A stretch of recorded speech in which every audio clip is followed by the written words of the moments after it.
ਸੋ ਹੁਣ ਇਹਦੇ ਵਿੱਚ ਜਿਹੜਾ ਮੇਨ ਇਹਦੇ ਵਿੱਚ ਕੀ ਆਇਆ ਕਿ ਤੁਸੀਂ ਇਹ ਆਪਾਂ ਬਹੁਤ ਜ਼ਿਆਦਾ ਵਾਰੀ ਰੇਡੀਓ ਤੇ ਡਿਸਕਸ ਕੀਤਾ, ਪਰ ਲੋਕੀ ਇਹਨੂੰ ਕਰਦੇ ਨਹੀਂ ਆ। ਜਦੋਂ ਉਹਨਾਂ ਦੀ ਫਾਈਨਲ ਤਰੀਕ ਆਉਂਦੀ, ਉਹਨਾਂ ਨੂੰ ਮੈਂ ਕਿਹਾ ਕਿੱਥੇ ਆ ਐਵੀਡੈਂਸ ਨਾ। ਆਪਾਂ ਹੁਣ ਹਰ ਵੀਕ ਆ ਕੇ ਗੱਲ ਕਰੀਦੀ ਆ ਉਸ ਬਾਰੇ, ਪਰ ਲੋਕੀ ਆਪਣਾ ਸੌਰੀ ਟੂ ਸੇ ਆਪਣਾ ਉਹੀ ਆ ਕਿ ਕੰਮਾਂ ਕਾਰਾਂ ਚੋਂ ਨਹੀਂ ਫੁਰਸਤ ਮਿਲਦੀ ਉਹਨਾਂ ਨੂੰ 5 ਸਾਲ। ਸੋ ਚਾਹੀਦਾ ਕੀ ਹੈ ਕਿ ਪੂਰਾ ਡਾਕੂਮੈਂਟ ਚਾਹੀਦੇ ਆ ਕਿ ਤੁਸੀਂ ਜਦੋਂ ਅਮਰੀਕਾ ਆਏ ਤੁਹਾਡੀਆਂ ਇੱਥੇ ਰਿਲੀਜੀਅਸ ਗਤੀਵਿਧੀਆਂ ਕੀ ਸੀਗੀਆਂ, ਕਿ ਤੁਸੀਂ ਕਿੰਨੀ ਵਾਰੀ ਜਿਹੜਾ ਗੁਰਦੁਆਰੇ ਜਾਂਦੇ ਆ। ਸੋ ਇਹ ਨਹੀਂ ਕਿ ਸਿਰਫ ਗੁਰਦੁਆਰੇ ਤੋਂ ਲੈਟਰ ਲੈ ਲਈ, ਉਹਨਾਂ ਨਹੀਂ ਕੰਮ ਚੱਲਣਾ। ਤੁਸੀਂ ਜਦੋਂ ਵੀ ਜਾ ਰਹੇ ਆ, ਦਿਨ ਤਿਉਹਾਰ ਤੇ ਜਾ ਰਹੇ ਆ, ਤੁਸੀਂ ਆਪਣੀਆਂ ਫੋਟੋਆਂ ਤੁਹਾਡੀਆਂ ਉੱਥੇ ਹੋਣ, ਸਬੂਤ ਹੋਵੇ ਕਿ ਬੰਦਾ ਹਰ ਹਫਤੇ ਜਾਂਦਾ ਵਾ ਜਾਂ ਹਰ ਮਹੀਨੇ ਜਾਂਦਾ, ਜੋ ਵੀ ਤੁਹਾਡੀ ਫ੍ਰੀਕੁਐਂਸੀ ਆ, ਠੀਕ ਹੈ, ਉਹਦੀ ਸੇਵਾ ਕਰਦਾ ਵਾ, ਤਾਂ ਉਹਦਾ ਪ੍ਰੂਫ। ਹੁਣ ਗੱਲ ਆਉਂਦੀ ਹੈ ਕਿ ਨਹੀਂ, ਬੰਦਾ ਜਦੋਂ ਸੇਵਾ ਕਰਦਾ ਉਹਨੂੰ ਉਹ ਕਦੀ ਫੋਟੋ ਨਹੀਂ ਖਿੱਚਦਾ, ਠੀਕ ਆ, ਪਰ ਤੁਸੀਂ ਅਦਾਲਤ ਮੂਹਰੇ ਆ, ਅਦਾਲਤ ਸਬੂਤ ਦੇ ਹਿਸਾਬ ਨਾਲ ਚੱਲਦੀ ਆ। ਨਹੀਂ ਖਿੱਚਣੀ ਨਾ ਖਿੱਚੋ, ਨੋ ਪ੍ਰੋਬਲਮ, ਤੁਹਾਡੇ ਧਾਰਮਿਕ ਵਿਊ ਆ, ਜੱਜ ਦੇ ਆਪਣੇ ਵਿਊ ਆ, ਰਾਈਟ, ਉਹਨੂੰ ਫੋਟੋਆਂ ਚਾਹੀਦੀਆਂ ਵਾ। ਸੋ ਤੁਸੀਂ ਜਿੱਦਾਂ ਬਹਿਸ ਕਰਨੀ ਚਾਹੁੰਦੇ ਤੁਹਾਡਾ ਉਹ। ਸੋ ਜਾਣਿਓ ਜਿਹੜਾ ਉਹ ਆਪਣਾ ਫੋਟੋਆਂ ਲੈ ਕੇ ਰੱਖੋ, ਜਿਹੜੇ ਤੁਸੀਂ ਪੈਸੇ ਦਿੰਦੇ ਆ $5 $10 $100 $50, ਉਹਦੀ ਤੁਸੀਂ ਰਸੀਦ ਰੱਖੋ ਆਪਣੇ ਕੋਲ। ਉਹ ਮਿਸਿੰਗ ਆ, ਇਕੱਠੇ ਐਂਡ 'ਚ ਦੇਖਦੇ ਆ ਕਿ ਇੱਕੋ ਤਰ੍ਹਾਂ ਦੇ ਸਾਈਨ ਹੋਏ ਆ ਰਸੀਦਾਂ ਦੇ, ਡੇਟ ਵੀ ਉਹੀ, ਸ਼ਾਹੀ ਵੀ ਉਹੀ, ਤੇ ਜੱਜ ਵੀ ਦੇਖਦਾ ਕਿ ਯਾਰ 6 ਨੇ ਰਸੀਦਾਂ ਦਿੱਤੀਆਂ, ਸਾਰਿਆਂ ਤੇ ਇੱਕੋ ਤਰ੍ਹਾਂ ਦੀਆਂ ਘੁੱਗੀਆਂ ਵੱਜੀਆਂ, ਪਤਾ ਨਹੀਂ ਇਹ ਜੈਨੂਇਨ ਵੀ ਹੈਗੀ ਕਿ ਨਹੀਂ ਹੈਗੀ। ਠੀਕ ਆ, ਹਾਂਜੀ। ਸੋ ਫਿਰ ਪੁੱਛਦਾ ਪੈਸੇ ਕਿੱਦਾਂ ਦਿੱਤੇ ਸੀ, ਉਹ ਕਹਿੰਦਾ ਕੈਸ਼ ਦਿੱਤੇ ਨਾ। ਤਾਂ ਉਹ ਪੁੱਛਦਾ ਕਿ ਬਾਕੀ ਜਗ੍ਹਾ ਹੋਰ ਵੀ ਕਿਤੇ ਕੈਸ਼ ਸ਼ਾਪਿੰਗ ਕਰਦਾ ਕਿ ਆਹੀ ਬਸ ਮਤਲਬ ਕੈਸ਼ ਉਹ ਦਿੰਦਾ ਨਾ। ਤੇ ਜਿਹੜੀ ਤੁਹਾਡੀ ਹੁਣ ਡੋਨੇਸ਼ਨ ਜਿਹੜੀਆਂ ਹੈਗੀਆਂ ਉਹਨੂੰ ਤੁਸੀਂ ਸਪਰੈਡ ਆਊਟ ਕਰੋ। ਜਿਹੜੀ ਤੁਹਾਡੀ ਕੈਸ਼ ਵਾਲੀ ਆ ਤੁਸੀਂ ਉਹਦੀ ਰਸੀਦ ਮੌਕੇ ਤੇ ਉਦੋਂ ਰੱਖੋ, ਤਾਂ ਕਿ ਸਾਰੀਆਂ ਰਸੀਦਾਂ ਤੁਹਾਡੀਆਂ ਦੇਖਣ ਨੂੰ ਫਿਜ਼ੀਕਲੀ ਅਲੱਗ-ਅਲੱਗ ਹੋਣ, ਰਾਈਟ। ਕਿਉਂਕਿ ਅਲੱਗ-ਅਲੱਗ ਟਾਈਮ ਤੇ ਹੋ ਗਿਆ ਤਾਂ ਅਲੱਗ-ਅਲੱਗ ਬੰਦਾ ਉਹਨੂੰ ਸਾਈਨ ਕਰੂਗਾ, ਅਲੱਗ-ਅਲੱਗ ਤਰ੍ਹਾਂ ਦੀਆਂ ਹੋ ਗਈਆਂ। ਸੋ ਇੱਕ ਕੀ ਹੈ ਕਿ ਆਪ ਪਾਰਟੀ ਨੂੰ ਦਾਨ ਦਿੱਤਾ, ਸਾਰੀਆਂ ਰਸੀਦਾਂ ਇੱਕੋ ਵਰਗੀਆਂ, ਸਾਈਨ ਸਿਗਨੇਚਰ ਵੀ ਇੱਕੋ ਜਿਹੀ ਜਗ੍ਹਾ ਤੇ ਕੀਤੇ, ਇੱਕੋ ਜਿਹੀ ਸ਼ਾਹੀ ਨਾ, ਤੇ ਸਾਰੀਆਂ ਦੀਆਂ ਰਕਮਾਂ ਵੀ 500 500 500 500 500 500 ਹਨਾ। ਤੇ ਅਲੱਗ-ਅਲੱਗ ਗੁਰਦੁਆਰਿਆਂ 'ਚ ਕਰੋ, ਅਲੱਗ-ਅਲੱਗ ਸੰਸਥਾਵਾਂ ਨੂੰ ਕਰੋ। ਤੁਸੀਂ ਆਨਲਾਈਨ ਮੰਨ ਲਓ ਕਿਸੇ ਨੂੰ ਡੋਨੇਸ਼ਨ ਦਿੰਦੇ ਆ, ਤੁਸੀਂ ਫੋਰ ਐਗਜ਼ਾਮਪਲ ਲਾ ਲਓ ਤੁਸੀਂ ਖਾਲਸਾ ਏਡ ਨੂੰ ਡੋਨੇਸ਼ਨ ਦਿੱਤੀ, ਰਾਈਟ ਜੀ, ਤੁਹਾਡੀ ਉਹਦੇ ਤੁਸੀਂ ਕੋਰਸਪੋਂਡਿੰਗ ਕਿਹੜੇ ਕਾਰਡ ਤੋਂ ਦਿੱਤੀ ਆ, ਕਿਹੜੇ ਬੈਂਕ ਸਟੇਟਮੈਂਟ ਤੁਹਾਡੀ ਹੈਗੀ ਆ, ਉਹਦਾ ਤੁਸੀਂ ਕੋਰਸਪੋਂਡੈਂਸ ਜਿਹੜਾ ਆਪਣਾ ਪ੍ਰੂਫ ਉਹ ਰੱਖੋ। ਜੇ ਤੁਹਾਡੀ ਇਹ ਡਿਟੇਲਡ ਸਮੱਗਰੀ ਆ, ਤੁਹਾਡਾ ਮੰਨ ਲਓ ਤੁਹਾਡੀਆਂ 5 ਸਾਲ ਦੀਆਂ ਤੁਸੀਂ ਮੈਨੂੰ ਡੋਨੇਸ਼ਨ ਹੀ ਲਿਆ ਕੇ ਦੇ ਦਿੰਦੇ ਆ ਕਿ ਆ, ਤੇ ਤੁਹਾਡੀਆਂ ਪੂਰੀਆਂ ਮੈਚ ਹੁੰਦੀਆਂ ਤੁਹਾਡੀ ਕ੍ਰੈਡਿਟ ਕਾਰਡ ਨਾਲ, ਬੈਂਕ ਸਟੇਟਮੈਂਟ ਨਾਲ। ਸੋ ਇੱਕ ਵਧੀਆ ਪ੍ਰੂਫ ਉਹ ਤੁਹਾਨੂੰ ਅਥੈਂਟਿਕ ਬਣਾਉਂਦਾ। ਮੇਰੇ ਲਈ ਥੋੜਾ ਸੌਖਾ ਉਹਨੂੰ ਜੱਜ ਮੂਹਰੇ ਆਰਗੂ ਕਰਨਾ ਕਿ ਬੰਦਾ ਐਕਟਿਵ ਆ। ਠੀਕ ਹੈ। ਤੁਸੀਂ ਜਿਹੜਾ ਜਾ ਰਹੇ ਆ ਕਿ ਤੁਸੀਂ ਹੁਣ ਚੱਲ ਗਏ ਕਿ ਅੰਦੋਲਨ 'ਚ ਚੱਲ ਗਏ, ਉਹਨੇ ਕਹਿਣਾ, ਜੱਜ ਨੇ ਪੁੱਛਣਾ ਕਿ ਆਹ ਕੀ ਲਿਖਿਆ ਨਾ ਕਿ ਨੋ ਫਾਰਮਰਸ ਨੋ ਫੂਡ, ਇਹਦਾ ਕੀ ਮਤਲਬ ਆ। ਰਾਜਕਰਨ ਭਾਜੀ ਯਕੀਨ ਮੰਨਿਓ ਜੀ, ਸਾਬਤ ਸੂਰਤ ਸਿੱਖ ਬੰਦੇ ਆਫਿਸ ਮੇਰੇ ਬੈਠੇ ਆ, ਫਾਈਨਲ ਤਰੀਕ ਆ ਰਹੀ ਆ, ਫੋਟੋਆਂ ਲੱਗੀਆਂ ਹੋਈਆਂ, ਕਿਸਾਨੀ ਬਿੱਲ ਕੀ ਹੈਗੇ ਆ MSP ਦੇ ਜਿਹੜਾ, ਅੱਛਾ ਚੱਲ ਦੱਸ MSP ਕੀ ਆ, ਕਿੱਦਾਂ ਇਹਨੂੰ ਨੁਕਸਾਨ ਆ, ਅੱਛਾ ਤਾਂ ਚੱਲ ਇੱਕ ਹੋ ਗਿਆ, ਹੋਰ ਕੀ ਦੂਜਾ ਬਿੱਲ ਕੀ ਕਹਿੰਦਾ, ਦੂਜੇ ਦਾ ਨਹੀਂ ਭਾਜੀ ਪਤਾ, ਤੀਜਾ ਬਿੱਲ ਕੀ, ਨਹੀਂ ਭਾਜੀ। ਮੈਂ ਕਿਹਾ ਤੂੰ ਹੁਣੇ ਤਾਂ ਗਿਆ 3 ਕਿਸਾਨੀ ਬਿੱਲ ਆ, ਤੇ ਇਹਦੇ ਕਰਕੇ ਤੇਰਾ ਸਾਰਾ ਜਿਹੜਾ ਕੇਸ ਆ, ਤੂੰ ਕਹਿ ਰਿਹਾ ਕਿ ਮੇਰਾ well founded fear of future prosecution ਹੈਗਾ ਕਿ ਮੈਂ ਅੰਦੋਲਨ ਦੇ ਵਿੱਚ ਮੈਂ ਬੜੀ ਜ਼ਿਆਦਾ ਸਪੋਰਟ ਕੀਤੀ ਆ, ਮੇਰੇ ਘਰਦਿਆਂ ਨੇ ਬੜੀ ਜ਼ਿਆਦਾ, ਆਪਾਂ ਸਰਕਾਰ ਨਾਲ ਜਦੋਜਹਿਦ ਕਰ ਰਹੇ ਆ, ਪਰ ਜਦੋਂ ਤੈਨੂੰ ਇਹ ਸਵਾਲ ਪੁੱਛਿਆ ਕਿ ਹੈ ਕੀ ਆ, ਕੋਲਡ ਸਟੋਰੇਜਾਂ ਬਾਰੇ ਕੀ ਕਹਿੰਦਾ ਹੈਗਾ, ਸਰਕਾਰੀ ਸਕੂਲ ਪੜ੍ਹ ਕੇ ਆ ਗਿਆ, ਪੂਰਾ ਪੰਜਾਬ ਧਰਨਿਆਂ ਤੇ ਪਹੁੰਚ ਗਿਆ, ਪਰ ਤੁਹਾਨੂੰ ਨਹੀਂ ਪਤਾ ਕਿ ਬਿੱਲ ਹੈ ਕੀ ਆ, 3 ਬਿੱਲ ਹੈ ਕੀ ਆ। ਫਿਰ ਗੜਬੜ ਹੋ ਜਾਂਦੀ, ਉੱਥੇ ਹੋ ਜਾਂਦੀ ਆ। ਸੋ ਏਦਾਂ ਕਿ ਦੇਖੋ ਵਕੀਲ ਦੇ ਮੂਹਰੇ ਵੀ ਸਾਨੂੰ ਵੀ ਵਧੀਆ ਲੱਗਦਾ, ਮੈਂ ਇਹ ਯਾਰ ਦੱਸ ਕੀ ਬੰਦਾ ਕਰ ਕੀ ਰਿਹਾ ਇਹ, ਹਨਾ। ਫਿਰ ਉਹਨੂੰ ਕੋਈ ਗੱਲ ਪੁੱਛੇ ਕਿ ਅੱਛਾ ਤੂੰ ਅੰਬੈਸੀਆਂ ਦੇ ਮੂਹਰੇ ਤਾਂ ਗਿਆ ਹੋਇਆ, ਉੱਥੇ ਤਾਂ ਤੂੰ ਫੜਿਆ ਹੋਇਆ ਪੋਸਟਰ ਕਿ ਨੋ ਫਾਰਮਰ ਨੋ ਫੂਡ, ਪਰ ਕਿਸ ਚੀਜ਼ ਦਾ, ਤੂੰ ਕਿਸ ਚੀਜ਼ ਦੇ ਬਾਰੇ ਪ੍ਰੋਟੈਸਟ ਕਰ ਰਿਹਾ, ਕਾਹਦਾ ਪ੍ਰੋਟੈਸਟ ਹੈ ਕੀ ਆ। ਫਿਰ ਸਾਰਾ ਉਹਦਾ ਆ ਗਿਆ ਕਿ ਸੈਪਰੇਟ ਰਾਜ ਚਾਹੀਦਾ। ਇਹਦਾ ਮਕਸਦ ਕੀ, ਮਤਲਬ ਕਿ ਇਹਦਾ ਮਕਸਦ ਕੀ ਹੈਗਾ ਕਿ ਇਹ ਮੂਵਮੈਂਟ ਹੈ ਕੀ ਆ, ਇਹ ਚਾਹੁੰਦੇ ਕਿਉਂ ਮੁੱਦੇ ਉੱਠੇ ਹੈਗੇ ਆ। ਜਿਹੜੀ ਯੰਗ ਜਨਰੇਸ਼ਨ ਆ ਉਹਨਾਂ ਨੂੰ ਇਹ ਨਹੀਂ ਪਤਾ ਹੈਗਾ ਕਿ ਪ੍ਰੋਬਲਮਾਂ ਕੀ ਆ, ਪੰਜਾਬ ਦੀਆਂ ਪ੍ਰੋਬਲਮਾਂ ਕੀ ਆ, ਪੁਰਾਣੀਆਂ ਪ੍ਰੋਬਲਮਾਂ ਕੀ ਸੀਗੀਆਂ। ਠੀਕ ਹੈ। ਬੰਦਾ ਇਹ ਵੀ ਇੱਕ ਤਾਂ ਨਹੀਂ ਯਾਰ, ਮੈਂ ਨਾ ਉਹ SYL ਦਾ ਗਾਣਾ ਸੁਣਿਆ ਸੀਗਾ, ਤਾਂ ਨਾ ਉਹਦੇ ਵਿੱਚੋਂ ਦੀ ਮੈਂ ਕਿਹਾ ਉਹ ਗਾਣਾ ਵਾ, ਉਹ ਕੋਈ ਇੰਟੈਲੈਕਚੁਅਲ ਐਕਸਰਸਾਈਜ਼ ਨਹੀਂ ਹੈਗੀ, ਠੀਕ ਆ, ਸੀਗਾ ਇੱਕ ਆਰਟਿਸਟ ਹੁੰਦਾ ਵਾ। ਮੁੱਦਾ ਕੀ ਹੈਗਾ, ਮੁੱਦਾ ਨਹੀਂ ਪਤਾ ਲੋਕਾਂ ਨੂੰ ਕਿ ਕੀ। ਹੁਣ ਮੈਂ ਕਿਹਾ ਅੱਛਾ, ਉਹਦੇ ਵਿੱਚ ਹੁਣ ਉਹਨਾਂ ਨੇ ਇੱਕ ਨੇ ਕਿਹਾ ਕਿ ਏਦਾਂ ਕਿ ਆਪਣਾ ਨਾ ਸਿੱਖਾਂ ਦਾ ਰਾਜ ਹੋਊਗਾ, ਮੈਂ ਕਿਹਾ ਇਹਦਾ ਤੇਰੇ ਨੂੰ ਜੱਜ ਨੇ ਪੁੱਛਣਾ ਕਿ ਇਹਦਾ ਤੇਰਾ ਕੀ ਮਤਲਬ ਹੈ ਕਿ ਸਿੱਖਾਂ ਦਾ ਰਾਜ ਹੋਊਗਾ, ਕਿ ਤੁਹਾਡੀ ਡੈਮੋਕ੍ਰੇਸੀ ਮਤਲਬ ਕਿ ਤੁਸੀਂ ਬਾਕੀਆਂ ਨੂੰ ਬਾਹਰ ਕੱਢ ਦੇਣਾ ਬਾਕੀ ਸਾਰਿਆਂ ਨੂੰ। ਕਹਿੰਦਾ ਨਹੀਂ ਨਹੀਂ ਨਹੀਂ, ਕਹਿੰਦਾ ਭਾਜੀ ਮੇਰਾ ਉਹ ਵਾਲਾ ਮਤਲਬ ਨਹੀਂ ਸੀਗਾ। ਮਤਲਬ ਇਦਾਂ ਕਿ ਤੁਹਾਡਾ ਜਿਹੜਾ ਬੇਸਿਸ ਆ ਕਿ ਤੁਹਾਡੇ ਪੋਲੀਟੀਕਲ ਹੱਕ ਕੀ ਆ, ਕਿ ਤੁਸੀਂ ਸ਼ਾਂਤਮਈ ਤਰੀਕੇ ਨਾਲ ਆਪਣੇ ਮੰਗ ਕਰਦੇ ਆ, ਲੋਕਾਂ ਦਾ ਬਰਾਬਰ ਚਾਹੁੰਦੇ ਆ, ਗਰੀਬਾਂ ਦੀ ਤੁਸੀਂ ਭਲੇ ਕਰਦੇ ਆ, ਗਰੀਬਾਂ ਲਈ ਮੈਡੀਕਲ ਕੈਂਪ ਲਾਣੇ ਤੁਸੀਂ ਉਹਨਾਂ ਦੇ ਭਲੇ ਕਰਦੇ ਆ। ਪਰ ਜੋ ਤੂੰ ਕਹਿ ਰਿਹਾ, ਜਦੋਂ ਤੈਨੂੰ ਜੱਜ ਸਰਕਾਰੀ ਵਕੀਲ ਸਵਾਲ ਪੁੱਛ ਰਿਹਾ ਵਾ, ਤੇਰੀ ਥਿਊਰੀ ਮੈਚ ਨਹੀਂ ਹੁੰਦੀ। ਠੀਕ ਹੈ। ਤੇ ਉਹ ਜਿਹੜੀ ਚੀਜ਼ ਹੈਗੀ ਆ ਕਿ ਤੁਸੀਂ ਜਿਹੜੀ ਕੰਸਿਸਟੈਂਸੀ, ਕਿ ਜਿਹੜਾ 5 ਸਾਲ ਤੁਹਾਡੇ ਇੱਥੇ ਹੈਗੇ ਆ, ਆਪਣੀ ਸ਼ਮੂਲੀਅਤ ਪਾਓ। ਜਿਹੜੀ ਚੀਜ਼ ਤੁਸੀਂ ਕਹਿੰਦੇ ਆ ਨਾ ਕਿ ਮੈਂ ਧਾਰਮਿਕ ਜਿਹਾ ਬੰਦਾ ਹੈਗਾ ਵਾ, ਉਹਦੇ ਪਿੱਛੇ ਸਟੈਂਡ ਲਓ। ਕੋਈ 5 ਸਾਲ ਕੰਮ ਕਰੋ, ਤੁਹਾਨੂੰ ਵਕੀਲ ਤੋਂ ਨਹੀਂ ਕਦੀ ਪੁੱਛਣਾ ਪੈਣਾ ਕਿ ਕੀ ਸਵਾਲ ਆ, ਸਵਾਲਾਂ ਦੇ ਜਵਾਬ ਕੀ ਆ, ਤੁਸੀਂ ਆਪ ਜਿਹੜੇ ਜਵਾਬ ਦਓਗੇ ਕਿ 5 ਸਾਲ ਕੀ ਕੀਤਾ, ਉਹਦਾ ਵੇਰਵਾ ਜਿਹੜਾ। ਸੋ ਮੇਨ ਉਹਦੇ ਵਿੱਚ ਕੀ ਆ ਕਿ ਹਰੇਕ ਬੰਦਾ ਇੱਕ ਵਾਰੀ ਸਮਾਗਮ ਤੇ ਗਿਆ ਹੋਇਆ, ਇੱਕ ਵਾਰੀ, ਬਸ ਇੱਕ ਵਾਰੀ ਗਿਆ, ਪਰ ਫੋਟੋਆਂ ਖਿੱਚ ਲਿਆ, ਕੰਮ ਖਤਮ। ਬਸ ਮੇਲੇ ਤੇ ਫੋਟੋਆਂ ਖਿੱਚ ਲਿਆ, ਕੰਮ ਖਤਮ। ਨਹੀਂ, ਕੰਮ ਖਤਮ ਨਹੀਂ ਹੈਗਾ।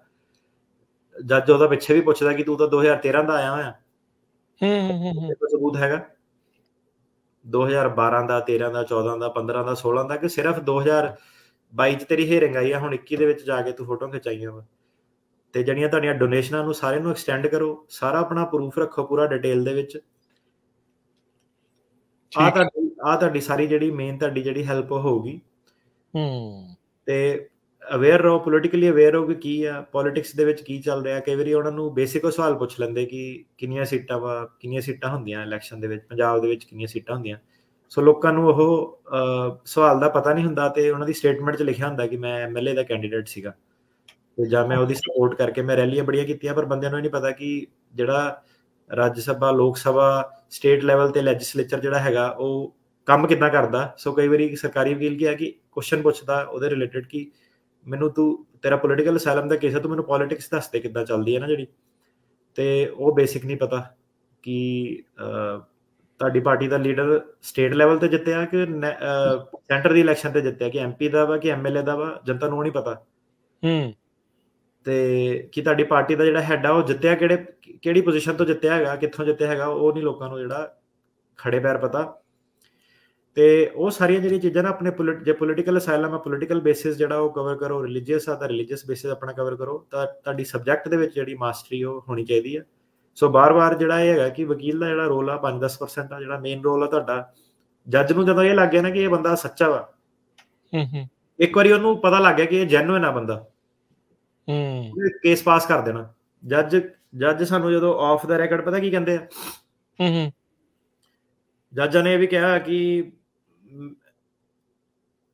ਮੈਂ ਬਲੀਵ ਨਹੀਂ ਕਰਦਾ ਇਹ ਕੇਸਾਂ ਦੇ ਉੱਤੇ, ਪਰ ਮੇਰੇ ਕੋਲ ਕੋਈ ਮੈਂ ਇਹਨਾਂ ਤੇ ਬਲੀਵ ਨਹੀਂ ਕਰਦਾ, ਮੈਂ ਆਹ ਵਾਲੇ ਕੇਸਾਂ ਤੇ ਬਲੀਵ ਨਹੀਂ ਕਰਦਾ, ਪਰ ਮੇਰੇ ਕੋਲ ਬੇਸ ਨਹੀਂ ਹੈਗਾ। ਮੇਰੀ ਕਿਤਾਬ ਇਹ ਕਹਿੰਦੀ ਹੈ ਕਿ ਮੈਂ ਸਵਾਲ ਪੁੱਛਣੇ ਆ, ਜੇ ਉਹ ਹੋ ਗਏ ਤਾਂ ਮੈਂ ਉੱਥੇ ਜਾ ਕੇ ਨਹੀਂ ਦੇਖ ਸਕਦਾ ਵਨ ਵੇ ਔਰ ਦੀ ਅਦਰ। ਮੇਰੇ ਕੋਲ ਡਿਨਾਈ ਕਰਨ ਦਾ ਉਹ ਹੈ ਨਹੀਂਗਾ ਕੋਈ ਵੀ ਬੇਸਿਸ। ਕੇਸ ਉਹਨਾਂ ਨੂੰ ਅਪਰੂਵ ਕਰਨਾ ਪੈਂਦਾ ਜੇ ਬੰਦਾ ਕ੍ਰੈਡੀਬਲ ਹੈਗਾ, ਕਿ ਕ੍ਰੈਡੀਬਿਲਿਟੀ ਦਾ ਚੱਕਰ ਆ ਗਿਆ। ਉਹ ਬੰਦੇ ਦੀ ਕਿੱਥੋਂ ਦੇਖਦੇ ਆ ਕਿ ਸੋ ਜੱਜ ਨੂੰ ਇਹ ਲੱਗਣਾ ਚਾਹੀਦਾ, ਉਹਨੂੰ ਇਹ ਨਹੀਂ ਹੁਣ ਪਹਿਲੀ ਗੱਲ ਤਾਂ ਇਹ ਹੈ ਕਿ ਜਿਹੜਾ ਬੰਦਾ ਲਾਈਫ 'ਚ ਭੋਲਾ ਵਾ, ਅਸਲੀ ਆ, ਜੈਨੂਇਨ ਆ, ਉਹਨੂੰ ਕਦੀ ਐਕਟਿੰਗ ਕਰਨ ਦੀ ਲੋੜ ਨਹੀਂ ਪੈਣੀ। ਉਹਨੇ ਕੋਰਟ ਦੇ ਵਿੱਚ ਵੀ ਨਾਈਸ ਰਹਿਣਾ। ਉਹਨੇ ਜੱਜਾਂ ਦਾ ਕੰਮ ਇਹ ਦੇਖਣਾ ਹੈ ਨਾ ਕਿ ਜੱਜ ਕਰਨਾ, ਜੱਜ ਦਾ ਕੰਮ ਹੈਗਾ ਲੋਕਾਂ ਨੂੰ ਜੱਜ ਕਰਨਾ, ਉਹਦੀ ਪਰਸਨੈਲਿਟੀ ਜੱਜ ਕਰਨਾ, ਉਹਦਾ ਕਿਰਦਾਰ ਜੱਜ ਕਰਨਾ, ਸਵਾਲ ਪੁੱਛਣੇ ਤੋਂ। ਸੋ ਜਿਹੜਾ ਜੈਨੂਇਨ ਬੰਦਾ, ਇੱਕ ਸਾਡਾ ਕੇਸ ਪਾਸ ਹੋਇਆ ਸੀਗਾ ਰਵਿੰਦਰ ਕਰਕੇ ਬੰਦਾ, ਪਤਾ ਹੀ ਉਹਦਾ ਸਾਰਿਆਂ ਨੂੰ, ਹੁਣ ਟਿਕਟੌਕ ਤੇ ਵੀ ਉਹਦੀ ਪਏ, ਕਾਫੀ ਵੀਕ ਉਹਦਾ ਜਿਹੜਾ ਕੇਸ ਸੀਗਾ। ਬੰਦਾ ਕਾਫੀ ਜੈਨੂਇਨ ਸੀਗਾ, ਗੱਲ ਕਰਨ 'ਚ ਵੀ ਸਿੱਧਾ ਜਿਹਾ ਬੰਦਾ ਸੀਗਾ ਸਾਰਾ, ਤੇ ਕੇਸ ਬਹੁਤ ਉਹਦੇ ਗੁੰਝਲਦਾਰ ਸੀਗਾ। ਪਰ ਏਦਾਂ ਸੀਗਾ ਕਿ ਵਿੱਚ ਜੇ ਮੈਨੂੰ ਏਦਾਂ ਲੱਗਾ ਕਿ ਜਿਹੜਾ ਜੱਜ ਸੀਗਾ ਨਾ, ਥੋੜਾ ਜਿਹਾ ਉਹਦੀ ਇਨੋਸੈਂਸ ਤੋਂ ਪ੍ਰਭਾਵਿਤ ਹੋ ਗਿਆ ਬੰਦੇ ਦੇ ਨਾਲ, ਕਿ ਇਹਦਾ ਬੜੀਆਂ ਚੀਜ਼ਾਂ ਉਹਨੇ ਓਵਰਲੁੱਕ ਜਿਹੜੀਆਂ ਸੀਗੀਆਂ ਕਰਤੀਆਂ। ਤੇ ਕਈ ਵਾਰੀ ਏਦਾਂ ਹੁੰਦਾ ਕਿ ਬੰਦਾ ਸ਼ੈਤਾਨ ਹੁੰਦਾ, ਜਿਹੜਾ ਬੰਦੇ ਨੂੰ ਸਟਰੀਟ ਸਮਾਰਟ ਜਿਹਨੂੰ ਕਈ ਵਾਰੀ ਕਹਿੰਦੇ ਆ, ਤੇ ਕਈ ਵਾਰੀ ਜੱਜ ਨੇ ਕਰਨਾ ਹੁੰਦਾ, ਪਰ ਜੱਜ ਥੋੜਾ ਖਿਝ ਜਾਂਦਾ ਕਿ ਯਾਰ ਇਹ ਬੰਦਾ ਨਾ ਗੱਲ ਨੂੰ ਗੋਲਮੋਲ ਕਰ ਰਿਹਾ, ਪੁੱਛਦਾ ਮੈਨੂੰ ਕੁਛ ਆ, ਜਵਾਬ ਕੁਛ ਦਿੰਦਾ ਵਾ। ਸੋ ਇਹ ਆ ਕਿ ਜਿਹੜੀ ਤੁਹਾਡੀ ਮਾਈਂਡ ਸੈਟ ਹੈਗਾ, ਜਿਹੜਾ ਕੋਰਟ ਦੇ ਵਿੱਚ ਜਾਣਾ ਵਾ, ਉਹ ਤੁਸੀਂ ਜਾਣਾ ਉੱਦਾਂ ਹੀ ਆ ਜਿੱਦਾਂ ਤੁਸੀਂ ਗੁਰਦੁਆਰੇ ਜਾਂਦੇ ਆ ਰੱਬ ਅੱਗੇ, ਕਿ ਠੀਕ ਆ ਮੈਂ ਓਪਨ ਬੁੱਕ ਆ, ਮੇਰੇ ਕੋਲ ਸਵਾਲ ਪੁੱਛੋ। ਉੱਥੇ ਏਦਾਂ ਨਹੀਂ ਕਿ ਜੱਜ ਨਾਲ ਮੈਂ ਲੜਨਾ ਜਾਂ ਸਰਕਾਰੀ ਵਕੀਲ ਨਾਲ ਮੈਂ ਲੜਨਾ ਵਾ, ਉਹ ਹੁਣ ਪਰਸਨ ਆਫ ਪਾਵਰ ਹੈਗੇ ਆ, ਹਨਾ। ਤਾਂ ਤੁਸੀਂ ਏਦਾਂ ਆਪਣਾ ਡਿਮੀਨਰ ਤੁਹਾਡਾ ਕੀ ਆ, ਲਹਿਜਾ ਤੁਹਾਡਾ ਕੀ ਆ, ਕਿੱਦਾਂ ਜੱਜ ਤੁਹਾਨੂੰ ਪਰਸੀਵ ਕਰਦਾ, ਤੇ ਜੇ ਜੱਜ ਨੂੰ ਇੱਕ ਵਾਰੀ ਜਦੋਂ ਉਹਨੂੰ ਲੱਗ ਗਿਆ ਨਾ ਕਿ ਇਹ ਬੰਦਾ ਜੈਨੂਇਨ ਆ, ਤੇ ਉੱਥੇ ਜਿਹੜਾ ਤੁਹਾਡਾ ਕੇਸ ਪਾਸ ਹੁੰਦਾ, ਉੱਥੋਂ ਪਤਾ ਲੱਗ ਜਾਂਦਾ ਕਿ ਇਹ ਸਵਿੰਗ ਹੋ ਗਿਆ, ਕਿ ਜੱਜ ਇਹ ਸਰਕਾਰੀ ਵਕੀਲ ਨੇ ਕਹਿਣਾ ਨਹੀਂ ਇਹ ਸੱਚ ਕਹਿ ਰਿਹਾ, ਕੁਛ ਨਹੀਂ, ਬਸ ਉਹਨੇ ਆਨਸਰ ਕਰਤਾ, ਤੇ ਟ੍ਰਾਇਲ ਫਿਰ ਨਿਪਟਾ ਦਿੰਦੇ ਫਟਾਫਟ। ਸੋ ਇਹ ਹੈ ਕਿ ਇਹ ਸਾਰੀ ਜਿਹੜੀ ਚੀਜ਼ ਹੈਗੀ ਆ well founded fear of future prosecution, ਇਹ ਸਿਰਫ ਉਹੀ ਨਹੀਂ ਕਿ ਤੋਤੇ ਵਾਂਗੂ ਚੈੱਕ ਲਿਸਟ ਰੱਟ ਲਈ ਤੇ ਡੋਨੇਸ਼ਨਾਂ ਦੇਤੀਆਂ ਤੇ ਉਹਦੇ ਨਾਲ ਇਨਫ ਨਹੀਂ ਹੈਗੀ।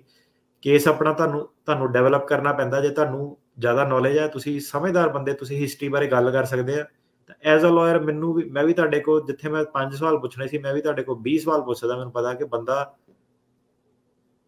ਮੇਰੀ ਪਿੱਠ ਨਹੀਂ ਲੱਗਣ ਦਊਗਾ ਕੋਰਟ ਦੇ ਵਿੱਚ, ਰਾਈਟ। ਸੋ ਇਦਾਂ ਕਿ ਪਹਿਲਾਂ ਤਾਂ ਵਕੀਲ ਦੇਖੋ ਕਿ ਯਾਰ ਬੰਦੇ ਦੀ ਨੌਲੇਜ ਕਿੰਨੀ ਹੈ। ਸੋ ਜਿੰਨੀ ਤੁਹਾਡੀ ਜ਼ਿਆਦਾ ਨੌਲੇਜ ਆ, ਉਨਾ ਤੁਹਾਡਾ ਕੇਸ ਜ਼ਿਆਦਾ ਸਟਰੋਂਗ ਹੈ, ਇਹਦੇ ਵਿੱਚ ਕੋਈ ਦੋ ਰਾਏ ਨਹੀਂ ਹੈਗੀ।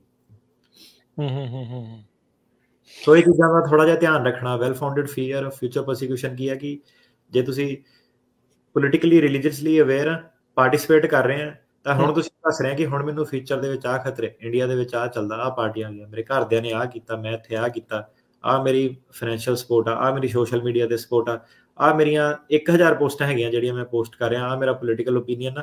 ਸੋ ਫਿਰ ਜੱਜ ਨੇ ਆ ਦੇਖਣਾ ਕਿ ਯਾਰ ਬੰਦੇ ਕੋਲ ਐਡਾ ਜ਼ਿਆਦਾ ਮਟੀਰੀਅਲ ਹੈ, ਐਵਰੀ ਡੇ ਉੱਠ ਕੇ ਇਹ ਕਰ ਰਿਹਾ, ਕਾਫੀਆਂ ਦੀ ਖਾਣਿਆਂ ਦੀ ਫੋਟੋਆਂ ਨਹੀਂ ਪਾ ਰਿਹਾ, ਇਹ ਬੰਦਾ ਪੋਲੀਟੀਕਲੀ ਤਾਂ ਉਹ ਚੀਜ਼ ਦਾ ਜਿਹੜਾ ਜੈਨੂਇਨਨੈਸ ਜਿਹੜੀ ਹੈਗੀ ਆ, ਉਹਦਾ ਤੁਹਾਨੂੰ ਕਾਫੀ ਫਾਇਦਾ ਜਿਹੜਾ ਉਹ ਪਹੁੰਚੂਗਾ, ਜੇ ਤੁਸੀਂ ਆਪਣੇ ਸਾਰੇ ਜਿਹੜੀਆਂ ਕਹਿਣੀ ਕਰਨੀ ਤੁਹਾਡੀ ਇੱਕ ਆ ਜੇ ਇੱਕ।